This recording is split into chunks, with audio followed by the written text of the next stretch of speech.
I have a lot of hair. Hey guys, welcome back to my channel. If you don't know me, my name's Rachel Jane and this is where I talk about all things curly. Today's video is about why I don't follow the curly girl method. I know I mentioned this in a video earlier. Today I'm going to go more in depth into the issues I have with the curly girl method.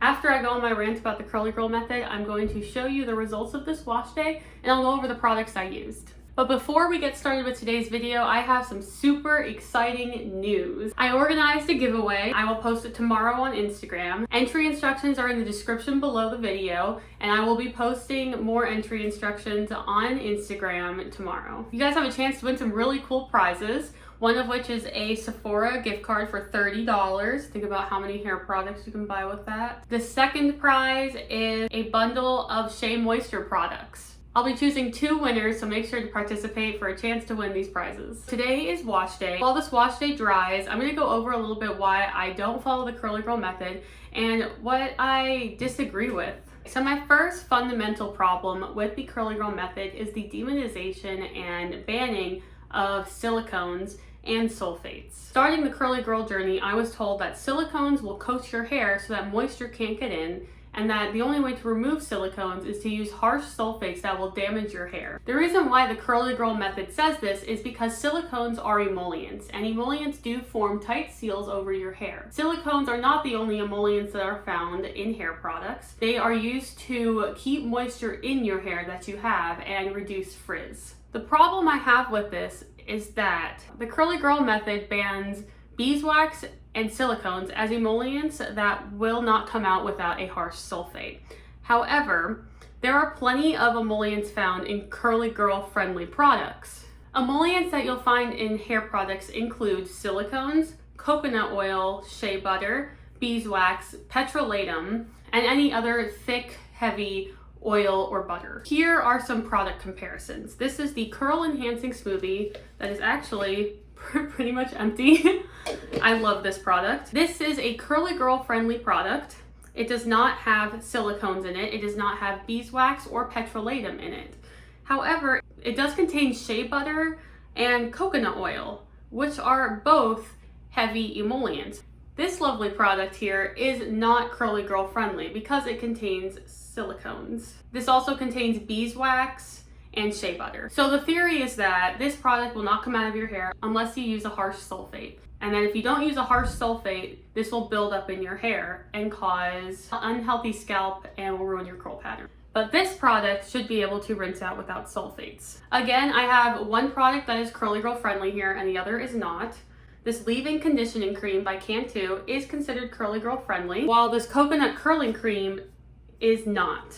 Now the coconut curling cream has petrolatum in it, which is related to petroleum jelly. It's an emollient just like heavy oils or butter. And this product does not have petrolatum in it, the leave-in conditioner. That is why it is curly girl friendly. However, it does contain shea butter and coconut oil. So once again, the theory is that you need harsh sulfates to wash this coconut curling cream out, but you don't need harsh sulfates to wash this leave-in conditioning cream out. The fundamental problem I have with this is that all of those products are emollients. All of those products are going to need to be washed out, including coconut oil and shea butter.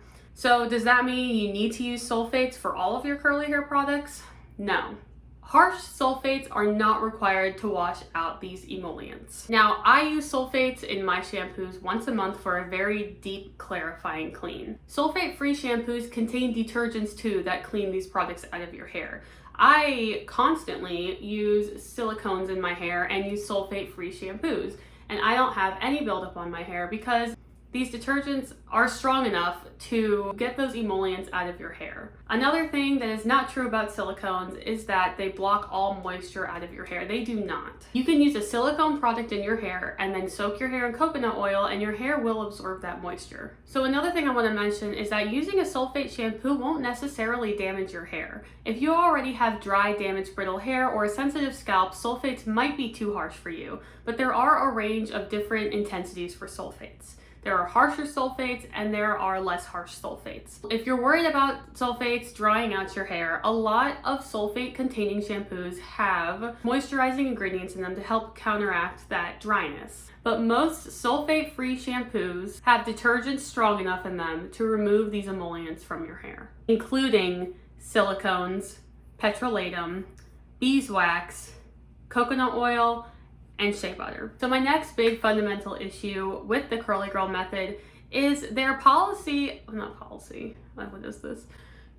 Is their suggestion to not brush your hair. So the Curly Girl method says that brushing your hair, even if it's wet with conditioner in it, will cause enough damage that you're better off finger detangling. Excuse me? Do you guys see all this hair? If I didn't brush this, this would be a mess. I am not gonna sit there in the shower for 2.5 hours finger detangling my hair when I could just use a brush. If you use the right brush and a good conditioner with a lot of slip, you should have minimal breakage. If you're doing it right, detangling your hair should not cause a lot of breakage in your hair. My favorite detangling brush to use is this one that I got from Walmart. It's flexible, so it does not pull on the hair too much, and it really doesn't cause any breakage. I get very little hair fall with this. Another great one is the wet detangling brush. This needs to be cleaned. And this is my spoopy one I got from the Halloween store. If your hair is really dry and damaged and you're worried about any brush with hard bristles, a wide tooth comb is always a fantastic option. That is how to get the minimum amount of breakage. But finger detangling ain't it. Just isn't it. And you will never rob me of the feeling of brushing all the way through my hair when it's wet. I already can't do it dry, and I'm sure as hell gonna do it wet. So if the Curly Girl method works for you, then it works for you. It did not work for me. Towards the beginning of my curly hair journey, I started with the Curly Girl method and found that my hair was knotted up, frizzy, and dry. I'm gonna go over why the Curly Girl method specifically didn't work for me. I'm gonna start off with brushing my hair. I have to brush my hair. I have to brush my hair. It's not an option for me. I also need to be able to brush products into my hair to evenly distribute them. I have a lot of hair. A lot of hair. I'm not going to get product all the way through just by raking or squishing and scrunching. It's just not gonna happen. I have to distribute it evenly with a brush and lots of water. The second thing is that the Denman brush changed my hair. It really helped me retrain my hair to curl without any frizz. The Denman brush is essential to getting definition in my hair, and technically in the Curly Girl method, I wouldn't be allowed to use it. The next problem I had with my hair was that my hair really likes silicones. I need emollients to keep that frizz down in my hair and to really seal in that moisture. I have high porosity hair, which means I need help keeping the moisture in once it's there.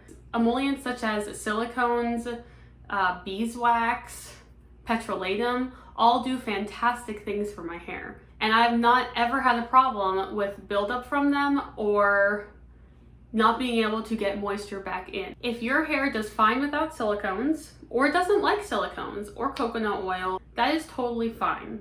But just because somebody used sulfates and silicones or emollients such as petrolatum in their hair doesn't mean they're taking care of their curly hair wrong. I don't use sulfates very often, and I find that I don't get buildup in my hair. My leave-in conditioner and curl creams tend to have silicones in them. So now that I'm done with my curly girl rant, I'm going to let my hair dry for a few hours, diffuse it, and then I'm going to go over the results with you guys and go through the products I used. Hey guys, so I am back. My hair is 100% dry, and these are the final results of my wash day this week. Today's wash day was a clarifying day, so I did use a sulfate shampoo. I started off with the Super Slip Prebiotic Primer from Curlsmith. This is an amazing pre-poo.